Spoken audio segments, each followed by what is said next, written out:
예, 안녕하십니까. 산업은행 회장 강석훈입니다. 저는 오늘 AI와 한국경제 그리고 저희 산업은행의 역할에 관해서 여러분께 20분 정도 프레젠테이션을 하려고 합니다. 20분을 안 넘기도록 최대한 노력하도록 하겠습니다. 제 시계로 30분인데요. 자, 제가 오늘 말씀드릴 내용은 크게 세 파트입니다. AI 동향, 그리고 한국경제에 미치는 영향, 그리고 산업은행이 할 일, 이렇게 대해서 말씀을 드리도록 하겠습니다. 사실 저 왼쪽에 이세돌 알파고 대국이 AI를 일반 국민한테 알린 최초의 일이었다면 저게 2016년이었는데 저 때만 해도 AI는 남의 이야기였던 것 같습니다. 나랑은 관계없는 일부 사람들의 이야기였던 것 같은데 작년에 이 제너레이티브 AI 챗GPT가 나오면서부터 AI가 남의 AI에서 나의 AI가 된 것 같습니다. 그래서 오늘 사실 이제 프레젠테이션 준비하면서 이게 저희 리튼 테크놀로지스에서 나온 저희 그 생성 모델인데 그한테 산업은행이 할 수 있는 역할을 알려줘 그랬더니 이렇게 저도 잘 모르게 막 여러 가지 많이 얘기하더라고요. 데이터 분석 및 예측, 자동화된 금융 서비스 이렇게 쫙 해주는 걸 보고 제가 이거 작성하려고 했으면 최소한 한 몇 시간은 걸렸던 일인데 얘는 1초 만에 이렇게 따다닥 해주는 거 보면서 이게 앞으로 이게 큰 사고를 치겠구나 AI가 이런 생각을 좀 하게 됐습니다.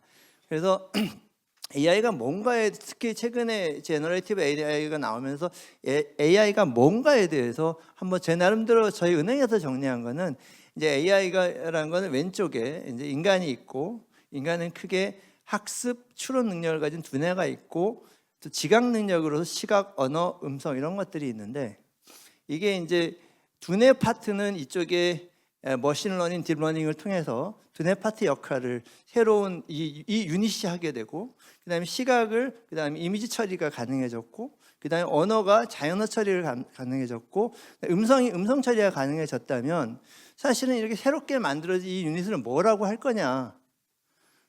저쪽에 왼쪽이 사람의 지능이라는 소프트웨어와 신체라는 바디라는 그 하드웨어로 이루어져 있다면 오른쪽은 인공적으로 만드는 지능에다가 이제 어떤 메카닉스나 기계 같은 게 들어갈 텐데 이 두 개가 앞으로 관계가 어떻게 될 거고 어떻게 이렇게 어떤 상호작용을 할 거냐 이게 엄청나게 갖고 있는 저희의 숙제인 것 같습니다. 그러니까 관심사인 것 같은데 저도 답은 잘 모르겠는데 제가 최소한 얘기할 수 있는 거는 이 AI는 모든 경제, 모든 사회, 모든 사람한테 영향을 미칠 것이다 라는 주장이고 그래서 이거를 구태여 잘 못한 영어로 하면 all in AI in all 그러니까 전체 세상의 모든 것에 AI가 들어갈 거다.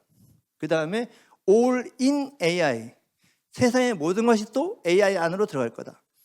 이게 제가 생각하는 AI의 미래의 모습이 아닐까라고 생각을 합니다. 그래서 이 시기가 언제 올지 모르겠으나 제가 생각하기에는 저희가 분명한 건 저희가 예상한 것보다 훨씬 더 빠른 시기에 올 것이다 라고 하고 오늘 여러 차례 저희 축사에서 말씀이 많이 나왔지만 결국 AI를 어떻게 활용하느냐가 국가, 기업, 개인의 미래가 거기에 달려있다라는 생각을 하게 됩니다. 그러면 이제 그렇지만 이게 굉장히 많은 얘기를 할 텐데 이런 게 당장 나오니까 제가 좀 전에 이 그래프를 그리면서 이것이라고 얘기를 했는데 이것을 뭐라고 정해야 될지 모르겠습니다. 근데 그냥 AI 인간 이렇게 표현을 한다면 이제 이 두 가지 해서 상식적으로 생각해 볼 수 있는 건 누가 더 똑똑한가, 누가 더 창의적인가, 누가 더 튼튼한가, 누가 더 윤리적인가 이런 문제들이 앞으로 끝없이 제기가 될 거고 제가 이번에 이 프레젠테이션을 준비하면서 AI를 여러 가지 해봤더니 AI가 거짓말을 엄청 많이 하더라고요. 챗GPT가.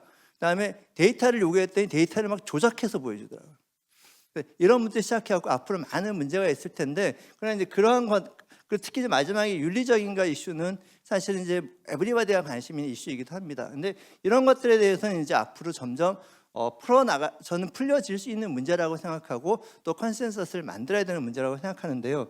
이런 제너럴 인트로덕션 하에서 AI를 한국 경제에 어떻게 적용해 볼 수 있을까를 생각하는 게 다음 파트가 되겠습니다.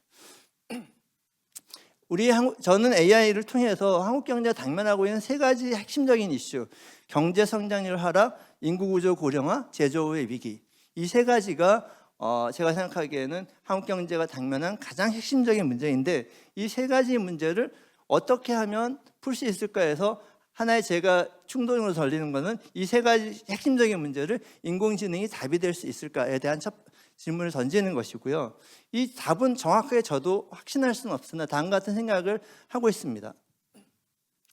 먼저 그 경제 성장률이 이렇게 저하되는 모습은 여러분 워낙 많이 아시는 이야기라서 넘어가면, 그래서 이게 우리나라 인구 문제 가운데 첫 번째는 인구 줄어들고 있고요. 두 번째 설비 투자 줄어들고 있고요. 세 번째 생산성, 총 요소 생산성이 줄어들고 있습니다.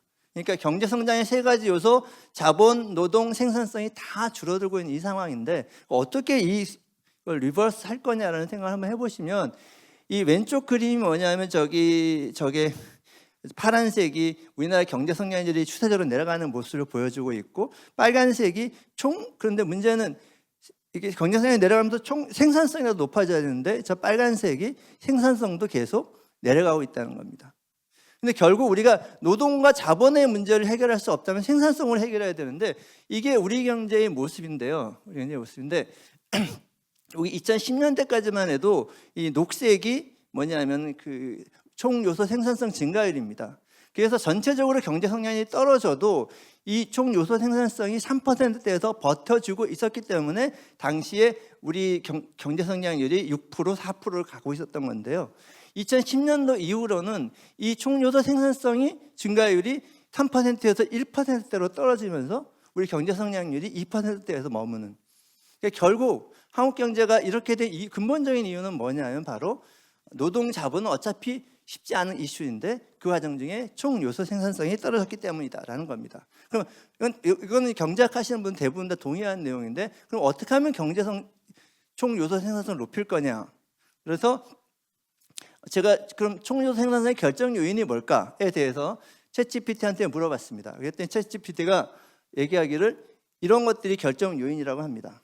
그러니까 기술 진보, 인적 자본, 혁신, 경영 관행, 시장 경쟁, 인프라, 금융 접근성, 그리고 제도의 품질, R&D, 무역 개방성, 그리고 규모 및 범위의 경제, 노동시장 유연성, 기술 확산, 환경 지속 가능성, 이런 것들이 이제 총 요소 생산을 결정한다는 거죠. 그러니까 한마디로 말하면 사회 전체 시스템의 효율성을, 생산성을 이야기하는 게 바로 이 총 요소 생산성 결정 요인입니다. 그러면 이런 모든 분야에 대해서 제 생각에는 하나 설명드릴 수 없지만 기술 진보나 인적 자본이나 이런 모든 분야에 대해서 AI를 접목함으로 해서 새로운 총 요소 생산성에 만들어내야 되는 게 우리가 갖고 있는 숙제가 아닐까라고 생각하고요. 아까 우리 고진 위원장님께서는 정부 쪽에 말씀을 많이 하셨는데, 잠깐 전 분야, 정부, 금융, 국방, whatever 전부 다 이 AI를 집어넣어서 총 요소 생산성을 높여야 될 것이다 라는 게 첫 번째 포인트고요. 두 번째는 제가 그냥 생각을 좀 해봤는데, 우리 지금 계속 노동개혁, 교육개혁, 연금개혁, 그리고 공공개혁 잘 말씀 안 합니다만 이 세 가지 근본 개혁에 대해서 계속 이야기하는데, 문제는 이 개혁들이 다 안 되고 있습니다. 안 되는데 이걸 어떻게 할 수 있을 거냐 생각해보면, 노동개혁도 AI를 통한 고용 형태 유연화, 성과평가 정확도 증대, 근로 형태 유연화, 이런 식으로 AI를 통해서 풀어볼 수 있지 않을까라고 생각이 되고요. 교육개혁도 마찬가지인데 AI에 의한 교육개혁, 그리고 AI를 위한 전 국민의 AI 교육, 이렇게 풀 수 있을 것 같고, 그 다음에 연금개혁도 이 AI가 을 통해서 경제 성장이 증가하게 되면 그럼 일자리가 많이 창출되고, 그렇게 되면 그게 우리 연금의 안정화에 기여하게 될 거다. 그 공공개혁은 아까 고진 위원장님 말씀해 주셨습니다. 그래서 이 계속 지지부진하고 있는 교육개혁, 노동개혁, 연금개혁이라는 우리나라의 3대 근본 개혁도 AI를 집중으로 활용하면서 한번 해보자라는 게 저의 주장이고요. 그 다음에 이제 생산성 파트는 그렇고, 결국은 이제 두 번째는 인구 파트인데요. 인공지능 얘기가 나오면 계속 일자리 없어진다 이런 얘기가 메이저하게 나오는데 그것도 논란거리가 됩니다만, 제가 주목하는 부분은, 이쪽 분에 주목하고 싶은 부분은 이건데요. 이게 이제 그 빨간색, 이게 전 세계 인구 10,000명당 로봇이 몇 대나 있나를 보여주는 그래프인데 널리 알려진 그래프입니다. 그래서 보시면 우리나라가 타의 추종을 불허하게 1등입니다. 그래서 인구 10,000명당 우리가 1,000대를 가지고 있고요. 그 다음에 일본, 뭐 이렇게 독일, 중국, 스웨덴 이렇게 순서입니다. 그리고 여기 파란색이 줄이 올라가 내려간 거는 이제 최근에 5년간 증가율입니다. 증가율이 그러니까 우리는 이 증가율에서 탁월하게 눈에 띄는 거는 232%인 중국이죠.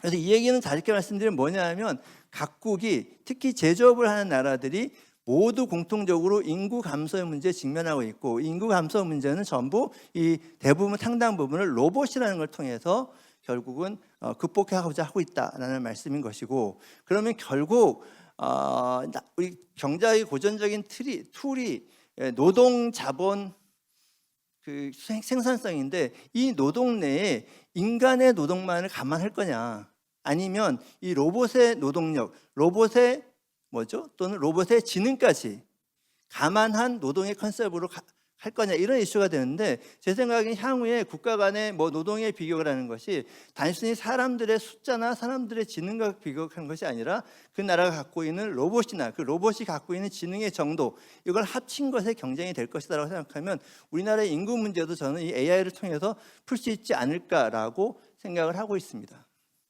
이게 아까 보여드린 거고, 근데 이제 지금 결국 중국도 고령화 때문에 제조업 못할 거라고 얘기하지 않습니까? 그래서 중국도 이 문제에 적극적으로 대처하기 위해서 압도적으로 지금 신규 로봇은 중국이 전 세계 전 세계 한 50% 정도 지금 중국에서 그 로봇이 되고 있는데, 그래서 결국 제가 드리는 첫 번째는 총요소 생산성을 AI를 통해서 해결하자는 거였고, 두 번째는 우리나라의 인구 문제, 감소 문제, 고령화 문제를 다시 AI를 통해서 해결하자는 게 두 번째 포인트가 되겠고요.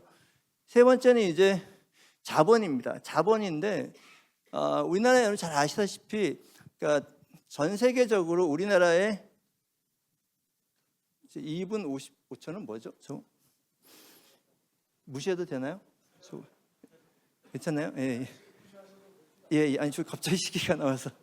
저는 한 8분 정도 남았는데. 예. 그래서 그 다음에 자본의 문제는 소위 말하는 경제학적으로 봤을 때 우리나라의 자본 장비율이 어느 선진국보다도 높습니다. 그 얘기는 자본이 이미 축적할 만큼 축적되어 있는 상태라는 거죠. 더 이상 추가적인 자본 축적이 의미가 없다는 것이고, 결국 자본 축적의 이제부터 양이 아니라 자본 축적의 질이 중요해질 것이고, 자본의 축적의 질을 높인다는 것은 그 현재 가지고 있는 자본들이 인공지능이 높아지는 거라고 저는 그렇게 해석하고 싶습니다. 그러니까 이게 공장에서 구현되는 걸 그동안 스마트 팩토리라고 표현하기도 하고, 디지털라이제이션이라고 하기도 하고, 제조 4.0이라고 표현하기도 했지만, 결국 우리나라에 광범위하게 축적된 자본에 인공지능을 엎쳐서 그것을 새로운 자본으로 만들어내는 게 AI로 할 수 있지 않을까라고 생각을 합니다.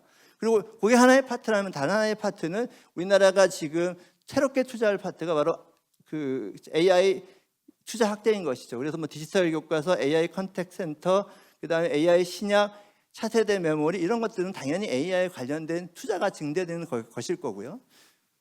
그래서 이 파트는 두 가지죠. AI에 대한 투자 확대는 우리가 필요한 것이고, 또 AI를 통해서 우리 기존에 있는 자본의 지능을 높이자라는 데서 될 수 있지 않을까라는 생각이 되고, 마지막으로 세 번째, 생산성, 제조업 부분 말씀을 좀 드렸는데, 이게 상공회의소에서 지금 제너레이티브 AI 도입해갖고 4,763억 달러니까 한 500조 정도 되겠죠. 500조 정도가 추가로 창출될 수 있다라고 했는데, 안에 내용을 자세히 봤는데 내용이 잘 이해는 안 됐습니다. 그러니까 내용이 잘 디테일하게 안 나와서 정확하게 말씀드리기 어렵지만, 이제 AI가 생산성을 하는 경로는, 제가 또 AI한테 한번 물어봤어요. AI가 생산성을 어떻게 높일 수 있니? 그랬더니 이제 제조업, 서비스업 이렇게 나오는데, 제조업은 보니까 제조 뒤에 무인화, 자동화, 지능화, 그리고 자율화, 이건 제가 쓴 말인데, 저희 보니까 자동화 및 로봇화, 품질 통제, 불량 예방, 예측 분석을 통한 유지 보수, 생산 계획 최적화, 공급망 관리, 협업하는 제조 과정, 사물 인터넷 기술, 그다음에 사용자 지정 제조, 이런 것들이 있고요.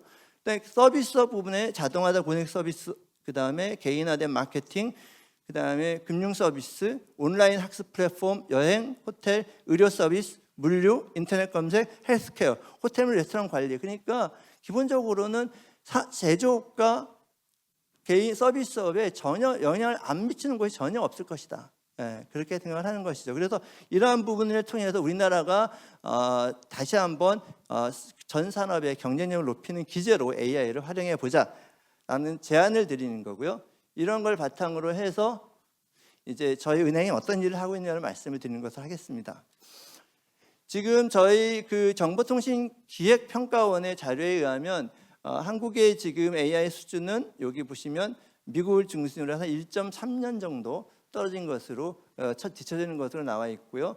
중국은 미국에 비해서 0.8년, 그다음에 EU가 1년이니까 우리는 1.3년, 일본이 1.5년 정도 되니까 우리가 선두권에 있는 건 분명한 것 같습니다. 그러나 제가 이번에 특별한 전문가는 아니나 그럼에도 불구하고 이 1.3년이라는 격차가 아날로그 시대로 치면 한 13년 되지 않을까 이런 생각이 듭니다. 그러니까 이게 이 격차가 1.3년이 굉장히 큰 격차라는 걸 생각하고 그렇기 때문에 우리나라도 AI에 대한 투자를 엄청나게 확대해야 되겠다는 생각을 하고 있는데요. 그래서 보시면 AI가 제대로 되려면 더 많은 제품, 더 많은 고객, 더 많은 데이터를 통해서 이렇게 선순환 메커니즘이 작동해야 되고 이 메커니즘을 위해서 저희 은행은 지금 이게 2023년 11월까지 전체 우리나라가 디지털 산업, 광의 디지털 산업에 33조 원 정도가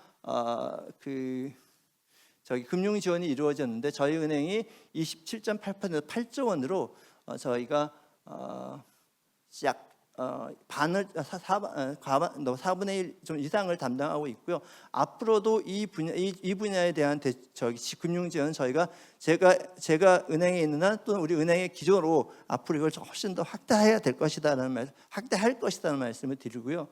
그리고 저희 은행은 이제 은행에서는 이 네 가지 섹터를 보고 있는데 신기술 AI 기술과 디지털 산업, 그러니까 협의의 AI 기술 투자, 그다음에 디지털 산업에 대한 투자 이렇게 나눌 수가 있고 AI 기술이라는 거는 소수 대기업을 제외하면 대부분 다 벤처 스타트업으로 구성이 되어 있고 여기는 열리한 재무 상태, 현금 흐름 등으로 대출이 어렵습니다. 그래서 저희 은행은 이 섹터의 경우에는 벤처 직접 투자, 그래서 기술적 성장성 중심으로 심사를 통한 지분 투자, 대출이 아니라 지분 투자 형태로 들어가고 있고 그다음에 이제 민간과 펀드를 공동으로 조성해서 벤처 펀드를 조성해서 혁신 기술 기업에 투자하는 방식으로 이 부분 지원하고 있습니다. 디지털 산업의 경우에는 이제 업종 무관하게 모든 비즈니스 분야에 디지털 AI 적용이 확산되고 있으니까 소위 말하는 디지털 전환 파트에서 저희는 성장 단계에 적합한 맞춤형 대출 상품으로 이쪽 부분은 이제 대출 중심으로 저희가 투자를 하고 있습니다. 그래서 저희가 이미 투자한 기업들을 보면 현재 벤처 직접 투자한 사례들을 보면 저기 인프라 쪽에서 리벨리온스, 그 다음에 퓨리오사, 그 다음에 세미파이브 이런 회사들이 반도체 팹 회사입니다. 그러니까 설계 회사들이고 저 회사들은 제가 한번 만나봤는데 막 저희 은행은 보통 한번 거래를 하면 매출 5천억에 이익 300억, 이익 500억 이런 회사들을 많이 저희가 상대를 하는데 저 회사들을 만나보면 막 매출 3억에 영업 적자 280억 이런 회사들입니다. 그러니까 그냥 저희 은행가의 이 소심한 이 심정으로는 도저히 제출하지 못하는 회사임에도 불구하고 이제 그런 회사들이 이제 커서 대한민국의 희망이 되는 것이죠. 그래서 저희가 인프라 쪽에는 저런 회사를 투자하고 있고 파운데이션 모델에서는 업스테이지, 그 다음에 셀렉스타, 테스트웍 등 업스테이지가 제가 기억하기에 AI 회사인데 아마 굉장히 정확도가 세계적인 컴퓨팅 회사들과 경쟁해서 경쟁력이 있는 걸로 나타나는 회사일 겁니다. 그리고 파운데이션 모델을 저렇게 투자를 하고 있고 그 다음에 서비스에서도 이미 이런 회사들의 투자를 저희가 하고 있습니다. 그래서 그 다음에 이쪽 오른쪽 파트는 이제 저희가 펀드를 통해서 투자하는 건데요. 향후에 2005년간 23년부터 27년까지 매년 3조 원, 15조 원의 펀드를 조성해서 산업 혁신 펀드, 혁신 산업 펀드, 성장 지원 펀드로 해서 초기 단계에는 혁신 산업 펀드로 지원할 거고 그 다음에 스케일업 부분에 가면 대형 중소 벤처기업 육성을 위해서는 후기 스케일업 이렇게 해서 성장 지원 펀드를 매년 1.5조 원 해서 이걸 하기 위해서 올해 부서도 새로 만들고 이렇게 진행을 하고 있습니다. 그래서 이런 게 저희 계획이고요. 향후에 하나만 더 말씀드리면 저희 구체적인 상품까지 말씀드리기 좀 그렇긴 합니다만 저희가 이제 대한민국 대전환 특별자금으로 4조 원, 미래 핵심 산업 지원 자금으로 1조 원, 혁신 성장 산업 지원 자금 7.8조 원을 하는데 여기에 디지털 분야는 금년이 작년 대비해서 30% 이상 증가해서 4조 원 이상이 될 거고 이 4조 원 지원한 부분에서 상당 부분이 AI 부분에 저희가 과감하게 투자를 하려고 생각하고 있습니다. 그래서 다시 한번 뭐 이런 크리스토퍼 콜럼버스 선수가 아니죠. 콜럼버스가 이제 뭐 life has more imagination 이런 얘기도 있지만 제가 말씀드리고 싶은 거는 잠깐 all in AI in all in AI. 여러 가지 중소점이 있지만 저희 당분간 저희 산업은행은 AI에 all in 할 생각입니다. 제가 20분 동안 말씀드린 것 같습니다. 고맙습니다.